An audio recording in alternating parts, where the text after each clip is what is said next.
Okay, so I'm going to give a brief overview about the human in the loop architecture stuff we're going to be talking about today. So first, we're going to get involved with why does this feature matter. We're going to talk about how it actually works within OtterTune, go through a quick demonstration, talk about potential future work. I'll share some links, and we'll talk about any questions you guys might have. Sweet. So kicking us off, why get humans involved? So first thing, machines can be scary. The Terminator pick on the right might not be what OtterTune looks like today, but I'm sure people know general AI and machine learning are very intimidating terms. It's not as bad as it seems. We're doing a lot of things to actively prevent OtterTune from breaking your databases, and we're not giving it any guns, so we don't have to worry about it actually trying to take over the world. So we've constrained the knobs that can actually be tuned, so we don't let it have a way at every single knob that we showed on the previous slides. We've had humans go through and select, okay, these 10 knobs or so are the best for tuning, and we give them constrained ranges that make sense. So you don't end up with negative values that mean nothing because the machine learning algorithm wants to see what it does. But nevertheless, live changes can be very daunting, especially to production systems or anything where an outage could have severe consequences. So human in the loop is one way to give confidence that all of your automation is kept in check and doesn't run amok. Another reason you might want a human in the loop is sometimes you have operational processes around database changes. This could look like a JIRA ticket that somebody has to approve before any changes get made. It could be infrastructure as code, where you actually have to commit something to a repository anytime things are being changed, or it could just be general documentation. And having a human be part of the process helps you make sure that OtterTune doesn't make any changes before changes are made to your processes and systems and bookkeeping. And then the last thing we can think of here is difficult scheduling. So while we give the opportunity to provide a schedule, OtterTune is allowed to make changes in, for instance, saying, okay, I only want to tune on Mondays because the rest of the week I need to be up no matter what. It can be a little bit difficult. Sometimes people's workloads isn't always on a Monday. Sometimes it's a random day of the week where they get a break and realize, okay, I can make some changes now. So human in the loop gives you the ability to say, okay, we've got some downtime now. Let's go ahead and make changes with a human touch. Sweet. So I'm going to talk a little bit about how this works. I think many of you can figure this out, but it's nice to walk through. So step one, you actually have to have a database.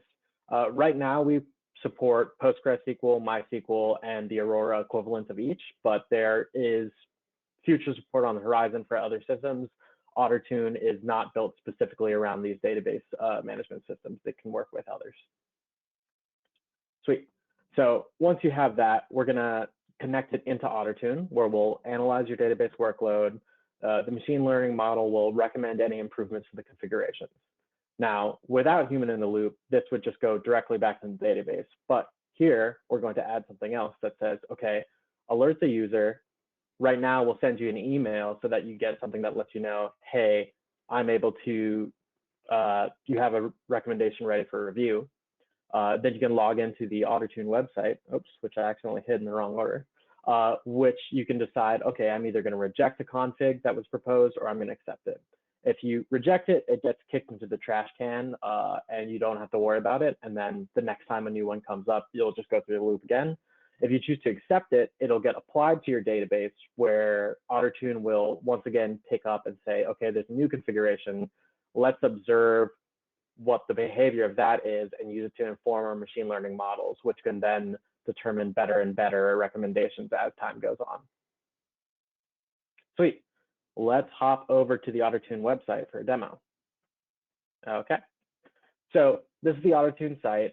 For those of you who aren't familiar, I'm going to start off with just a database that I tuned yesterday using a TPCC benchmark. So this isn't real data. It's just a simulation, but it can show you how OtterTune improves your database performance.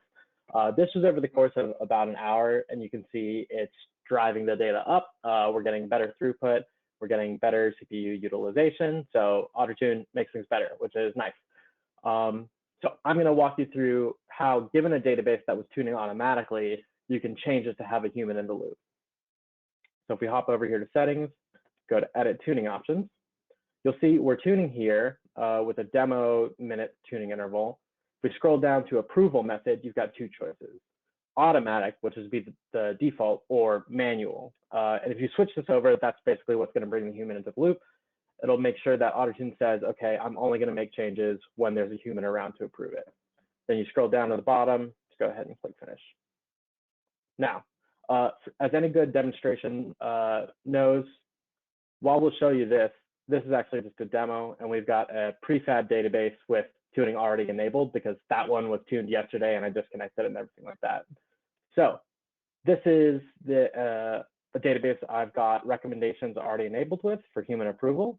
If you note on the home page, while this one says it's optimizing, this one has a little notification and a note that says review is required for the change here. So if we hop into our database view, we can see a recommendation is ready over to the right. And clicking on this panel, we'll see, okay, OtterTune's generated recommendations with 18 knobs changed, and it's comparing it to the active configuration 20644. So if we scroll down, we can look at each knob individually to see, okay, what's the current active value and what's it being updated to. So here, auto vacuum cost delay, for instance, is being moved from 3 to 20, and so on. You can compare all the different knobs. So here's an example of a knob that hasn't been changed, so it's not highlighted. Just keeping it at 901 for now is what OtterTune's decided. Now scrolling back to the top, we see we have two options here: skipping, which will say, okay, we don't want to go with this recommendation, or apply. It'll prompt you just to make sure you're sure before you go through. Let's go ahead and click OK. And now it's let us know that it successfully set an application into the system. So this won't immediately take effect because what happens is OtterTune needs to let Amazon know, hey, RDS, change to these configurations. And it will take a little bit to do that while navigating any workload that the database currently has, but we should see it in a few minutes. So if we note right now, 20644 is still the current active detected configuration. While we wait for that to percolate into the database, I'm going to go ahead and show off some other tuning features that we use to safeguard, which I mentioned earlier in the slides as well. So in addition to the human-based tuning here, if you're concerned about your database going down or things like that, we have extra configurations. So by default, all configuration changes that would cause your database to restart are disabled. If you ever want to use those flags because they give you extra capabilities and things like that, and you're okay with your database restarting within controlled windows, you can toggle that setting here. Additionally, this is where you find the schedule for tuning that I mentioned earlier. So if you want to say we can't tune on Wednesdays because that's our busiest day of the week and we can't afford to have any hiccups then, you can just remove it and say, okay, only tune Monday, Tuesday, Thursday, Friday. And you could actually change the times of day in UTC as well. Then finally, we've got the list of all knobs that are being tuned. By default, OtterTune recommends a selection of about 20 knobs or so. But beyond that, you can turn these off. You can tweak the values and the ranges they go between, or you can enable other knobs that aren't on by default. This isn't necessarily the best knobs for every single database in the world, but we felt like this was a good selection of knobs for most databases out of the box. So if you have more experience and you really want to explore one knob in particular, feel free to turn them on. Just make sure you know what you're doing. We wouldn't recommend this for anyone who's just messing around with their database and isn't familiar with the knobs themselves. Sweet. Let's hop back and see if we have a new configuration. Sweet, we do. So as you can see, we originally had configuration 20644. And now we've bumped all the way up to configuration 20660, which was the latest recommendation in from the system. And we also have another recommendation in for review. I can go ahead and show off what skipping looks like, so people are familiar with that as well. It's pretty straightforward. It's just going to ask you again, are you sure you want to skip it? If so, click skip, and then it'll let you know, okay, you successfully skipped it. And as you can see, we have no recommendations ready for review. Awesome. That's everything there. Let's jump back into our presentation. Cool. I want to take a little time to discuss potential future work. I'm sure looking at that, some people might have questions or suggestions for future things. Here's what we have on the list so far. So one thing is partial approvals. At the moment, you can only approve every single knob change that OtterTune recommends.